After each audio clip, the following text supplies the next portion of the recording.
తల్లి స్పర్శ ఇవాళ తండ్రి స్పర్శకు బదులు భయంకరమైన స్మార్ట్ ఫోన్ స్పర్శ వచ్చింది. ఆటిజం అందుకు ప్రవేశించింది. గమనింతురుగాక. భారతీయ సంప్రదాయం ప్రకారం పిల్లల్ని 10 సంవత్సరాల పాటు తల్లి తండ్రి మధ్యలో పడుకోబెట్టుకోవాలి, 10 ఏళ్ళు దాటే వరకు. 10 ఏళ్ల తర్వాత 20 ఏళ్ల వరకు వాళ్ళ గదిలో వాళ్ళని పడుకోబెట్టాలి, మధ్యలో వెళ్ళి గమనిస్తూ ఉండాలి. అలా మనం మంచినీళ్ళు తాగే సీసా మన వస్తువులు కొని వాళ్ళ గదిలో పెట్టాలి. ప్రైవసీ అంటే నాశనం అయిపోతాం. ప్రైవసీ అంటే పరవశం అని అర్థం. ఇతరులకు వశం అవుతారు, ఇక మనకి దక్కరం. No privacy. వాళ్ళ ఉద్యోగంలో స్థిరపడే వరకు, వాళ్ళకి పెళ్ళి అయ్యే వరకు ప్రైవసీ ఇచ్చే సమస్య లేదు. 20 ఏళ్ల లోపు పిల్లలకి ప్రైవసీ ఇవ్వకూడదు, అంగీకరించకూడదు. ఇవాళ ఏదో దౌర్భాగ్యం జరుగుతుంది. 16 ఏళ్ళు ఉన్న పిల్లాడు కానీ మనకు తెలియకుండా డాబా మీదకి వెళ్ళి ఫోన్ మాట్లాడుతున్నారంటే సంథింగ్ నువ్వు వెనకాల వెళ్ళాల్సిందే. నోరు మూసుకుని ఇక్కడ హాల్లో మాట్లాడమని చెప్పి లేకపోతే మానేవాను. 10 ఏళ్ల వరకు పక్కనే ఉండాలి. తల్లి స్పర్శ తండ్రి స్పర్శ వాళ్ళకి తెలుస్తూ ఉండాలి. ఒక్క మాతృదేవి ఒడియున్న చోజాలు శోకమేలా వేరు నాకమేలా. ఆ తల్లి స్పర్శ తండ్రి స్పర్శ 10 ఏళ్ల వరకు పూర్తిగా పొందినటువంటి అబ్బాయికి అమ్మాయికి జీవితంలో శోకం రాదు. అంతకంటే వేరే నాకం స్వర్గము లేదు. ఆ పవిత్ర స్పర్శకి అలవాటు పడ్డారు వాళ్ళు. దాని కారణంగా 10 ఏళ్ల నుంచి 20 ఏళ్ల వరకు మనం విడిగా ఉంచాలి. ఎందుకంటే వ్యక్తిత్వం పెరగాలి. ఇక మన అమ్మ కూచి నాన్న కూచి అన్నట్టుగా ఉండకూడదు. ఇంకా 20 దాటాయంటే నెమ్మదిగా ఉద్యోగంలో చేరతాడు, పెళ్ళి అవుతుంది, వాడి నిర్ణయాలు వాడు తీసుకోవాలి, మనం తీసుకోకూడదు. ఇంకా 30 ఏళ్ళు వచ్చినా సరే తల్లి మా అబ్బాయి నాకు చెప్పకుండా ఏం చేయడం అంటే వాడు పనికి మాలిన కొడుకమ్మ, అనుమానం ఏం లేదు. ఇక్కడ నీకు చెప్పకుండా కొన్ని చెయ్యాలి, వాళ్ళ ఆవిడికి చెప్పాలి, నీకు చెప్పాల్సిన అవసరం లేదు. అత్తగారులు అందరూ అర్థం చేసుకుందరు కాక. భార్యకి చెప్పాలి, నీకెందుకు చెప్పడం ఇక్కడ పని లేక. వాడికి 30 ఏళ్ళు వచ్చాయి, వాళ్ళ ఆవిడకో 25 ఏళ్ళు, నీకు 70 ఏళ్ళు వచ్చాయి. నీకు అసలు జీవితాన్ని నుంచి విరమించుకోవడం ఇష్టం లేదు, ఇంకా పాముకోవాలని ఉంది ఇక్కడ బాగా.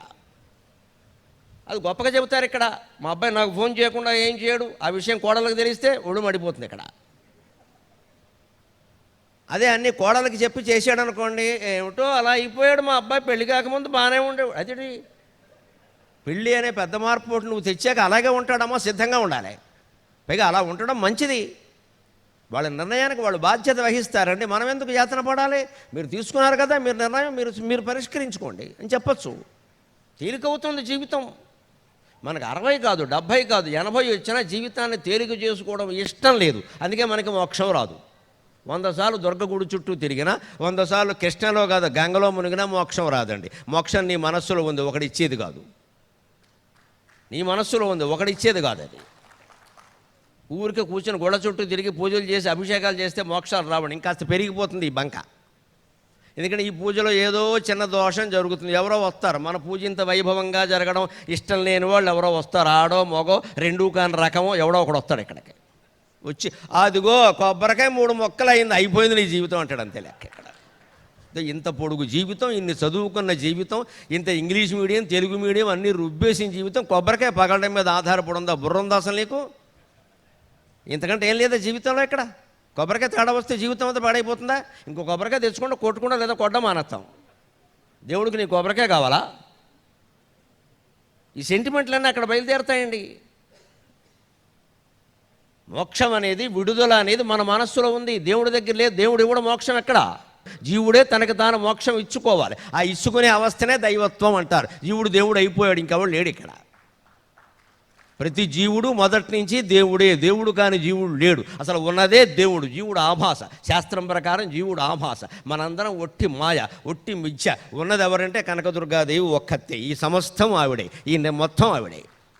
నా రూపంలో చెబుతున్నది, మీ రూపంలో వింటున్నది మొత్తం దుర్గాదేవి. వేరే ఎవరు ఉండరు ఇక్కడ. నాకో పేరు పెట్టుకోవడం, నీకో పేరు పెట్టుకోవడం, నేను మొగాడిని అనుకోవడం, ఇంకోటి ఆడదనుకోవడం, నేను తండ్రి అనుకోవడం, ఇంకోటి కొడుకు అనుకోవడం, ఏదో అనుకోవడం, ఇదంతా ఆవిడ కల్పించిన భ్రమ. జీవుడే ఆభాస, దేవుడే నిజం. అంచేది ఉన్నదే దేవుడు, వాడిని జీవుడు అనుకుంటున్నాం మనం, కాబట్టి బయటపడాల్సి వస్తుంది. అనుకోకపోతే ఏం లేదు ఇక్కడ. ఆ జీవుడు తనను తాను దేవుడుగా మలుచుకోవాలంటే మొదట్లో చెప్పుకున్నట్టే బొమ్మరాయి కావాలి, దొరలాలి, చాలా కష్టాలు పడాలి, సుఖాలు పడాలి, యాతనలు పడాలి. అప్పుడు ఇంకా ఏది మనని కదిలించలేని గుండ్రని శిలగా బొమ్మరాయిగా మారిపోతాం.